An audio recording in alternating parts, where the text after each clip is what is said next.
Welcome everyone to the squash match. School's finally over and we have a very big news to uncover today. But first up, I was not planning to re-record this episode initially because number one, I was just not feeling it after the first recording, and number two, I forgot to mention this in the tweet earlier that I put out. But I was really doubting myself that, oh, am I gonna be able to say the right things this time around?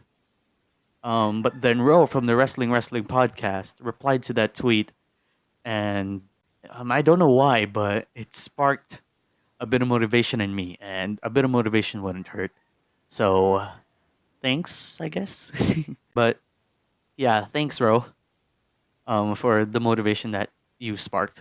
But yeah, let's get to the main event of today's episode. Sasha Banks and Naomi recreating the Ight out meme and walking out of Monday Night Raw. So according to Sean Ross Sapp, one of the reasons why Sasha and Naomi walked out of the arena is because they did not agree with what creative pitched to them. Well, as we all know, there would have been a six-pack challenge in the main event of Raw this week hadn't they walked out to determine who is Bianca Belair's next opponent at Hell in a Cell. And it was said that Naomi would have gone over. And for her to go over, she'd have to pin Sasha. That's just stupid, man. That's just stupid.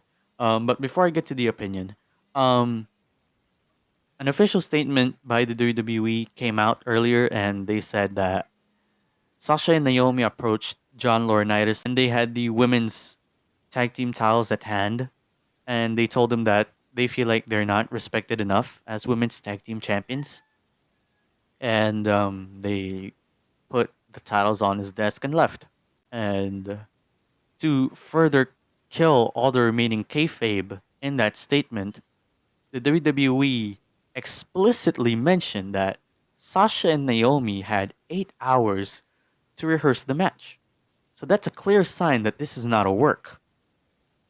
And yeah, basically, the WWE said that although they had 8 hours to rehearse and construct the match, Sasha and Naomi felt uncomfortable working with two other wrestlers in that match, which were not disclosed, by the way.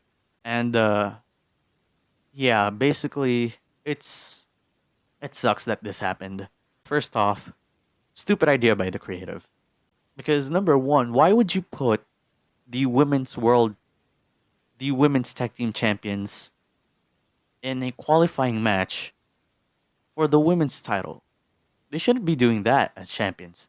They should be having tag team matches, and they should be making sure that the title is relevant. But no, they added them to the six pack challenge. And number two, that shows that creative does not care about the women's tag team titles. And it sucks seeing that because this title was once a very relevant title. I mean, Sasha and Bailey made the title relevant in 2020, and it was must see every week. But now we've come to the point that the women's tag team titles are essentially useless. They're so useless, in fact, that creative added the champions in the qualifying match for the women's title. That sucks. And I get why Sasha and Naomi are upset. And it's great that they know their worth because, as we all know, Sasha and Naomi are two of the biggest female wrestlers in the WWE, alongside Bianca Belair, Charlotte Flair. That rhymed. And it's great that they know their importance to the company and that they realize that, oh, they're not treated well enough in the WWE despite being champions. So, yeah, bottom line is stupid idea, and it's great that they know their worth. So, yeah, that's basically what I have to say about this issue. Comment down below if you guys want to share your thoughts and opinions about this issue because this is big. Easily the biggest news of the week. Easily. So, yeah, thank you guys so much for listening. I hope y'all enjoyed. Make sure to like, comment, and subscribe. SmackDown vs. Raw 2009 Behind the Count will be out very, very soon. And yeah, I'll see y'all later. Peace.